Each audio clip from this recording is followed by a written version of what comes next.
আসসালামু আলাইকুম রহমতুল্লাহ। দেখেন একটা মানুষের কি প্রতিভা, পৃথিবীতে কোন জিনিসটা আল্লাহ তালা কোনো কাজের জন্য বানায় নেই। প্রত্যেকটা জিনিস আল্লাহ তালা মানুষের কাজের জন্য, উপকারের জন্য বানাইছে। এই যে জিনিসগুলো দেখতেছেন, কি মানুষ এমনও জিনিস করে ফেলে যেটা আশ্চর্যের বিষয়। মানুষকে আল্লাহ তালা তো মেধা দিয়েছেন, তো যে আল্লাহ তালা মেধা দিয়েছেন, জ্ঞান দিয়েছেন, ওই আল্লাহ তালার শুকরিয়া আদায় করতে হবে। এগুলো তো আল্লাহ তালার নেয়ামত।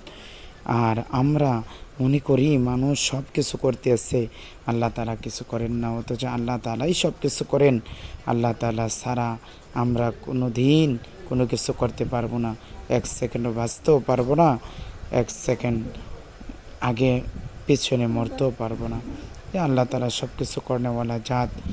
যেই বিষয়গুলো খুব আশ্চর্যের বিষয়। ভিডিওটা শেষ পর্যন্ত দেখবে।